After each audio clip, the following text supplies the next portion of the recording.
The Prime Minister and I discussed the upcoming referendum here on whether or not the UK should remain part of the European Union. Let me be clear. Ultimately, this is something that the British voters have to decide for themselves. But as part of our special relationship, part of being friends is to be honest and to let you know what I think. And speaking honestly, the outcome of that decision is a matter of deep interest to the United States because it affects our prospects as well. The United States wants a strong United Kingdom as a partner. And the United Kingdom is at its best when it's helping to lead a strong Europe. It leverages UK power to be part of the European Union. As I wrote in the op-ed here today, I don't believe the EU moderates British influence in the world. It magnifies it. The EU has helped to spread British values and practices across the continent. The single market brings extraordinary economic benefits to the United Kingdom. And that ends up being good for America because we're more prosperous when one of our best friends and closest allies has a strong, stable, growing economy.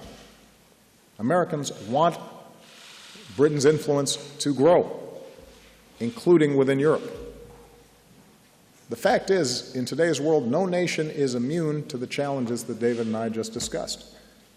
And in today's world, solving them requires collective action. All of us cherish our sovereignty. My country is pretty vocal about that. But the U.S. also recognizes that we strengthen our security through our membership in NATO.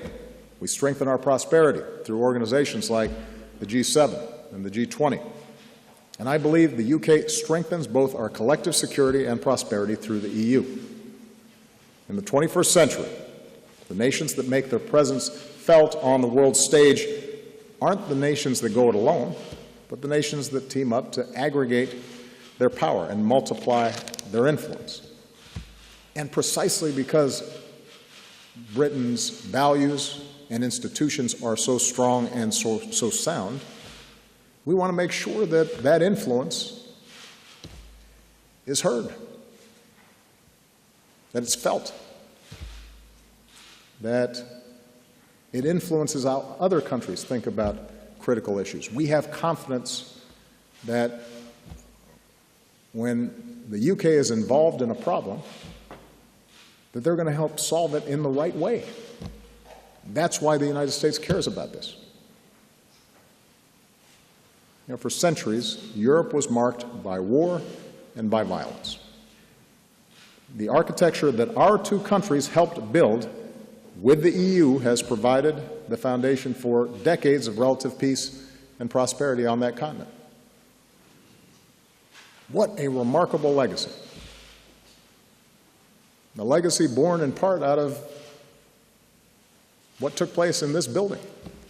Before we walked out, I happened to see Enigma on display. And that was a reminder of the incredible innovation and collaboration of the Allies in World War II and the fact that neither of us could have won that alone. And in the same way, after World War II, we built out the international institutions that, yes, occasionally constrained us. But we willingly allowed those constraints because we understood that by doing so, we were able to institutionalize and internationalize the basic values of rule of law and freedom and democracy that would benefit our citizens as well as people around the world. Yeah, I think there's a British poet who once said, "No man's an island." Even an island as beautiful as this. We're stronger together.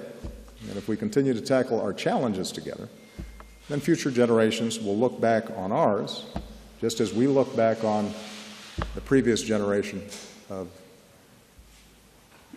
English and American citizens, who worked so hard to make this world safer and more secure and more prosperous, and they'll say that we did our part.